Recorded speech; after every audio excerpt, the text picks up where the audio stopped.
There's a lot of excitement about what people has been able to accomplish so far. Just thinking a year ago, and even after the referendum itself, there was still sort of hesitation among the South Sudanese whether the independence was really going to happen, or would there be a last-minute attempt on the part of Khartoum to sort of derail the entire process. And there was that worry, especially when the occupation of Abyei occurred in May, and you see a lot of different problems occurring in the border last year. So as people head toward July 9th, there's a lot of excitement, there's a lot of reflection about what they have accomplished. But within that excitement, there's also the sense of soul searching. And this soul searching is very critical for the country. And it comes from a number of elements. First, it comes from the sort of the economic anxiety that the entire country is going through. And this anxiety is extremely important in regard to the future of South Sudan. And it comes basically from the structure of the economy of South Sudan.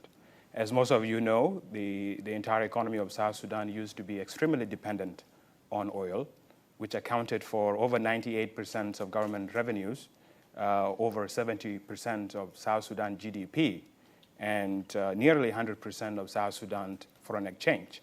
At the same time, you look at the structure of the economy, a lot of it is really import-oriented. Basic items like food, basic manufacturing items, all are imported from neighboring countries. And to do that, you need dollars. And the only source of dollars was the oil. So since the oil shut down, the revenues of the government, the foreign exchange holding of the central bank has been dwindling.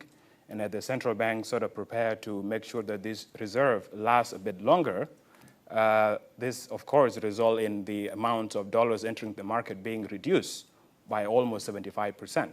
And this has great implications on inflation, on the total volume of imports that are coming into the country. At the same time, there are also policies on the side of the government to try to increase revenues, non-oil revenues, so that they can meet the government expenditures. So element of taxations, and the two policies combined, in which you have a huge contraction of GDP by almost 70%, and then also this sort of contractionary policies of more taxation, leading on to more inflation in Juba.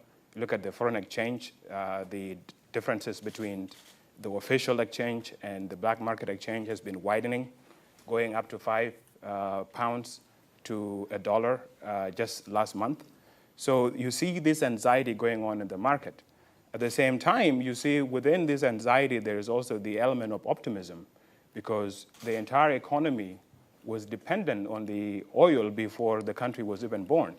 And you can even make an analogy of something, say, Dutch disease, because to even talk about Dutch disease, it assumed that there was something that was existing before the national resource was discovered and became the main focus. But on our side of South Sudan, we come from this long history of war. And the war really destroying the basic of the economy.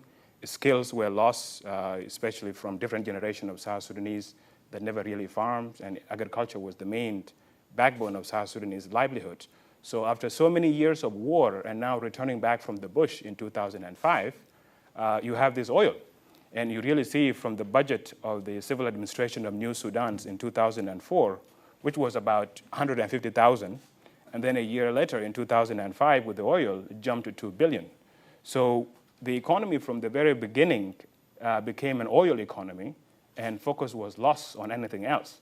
So now with shutdown, there is also this ability to think and go through what is the future of this country.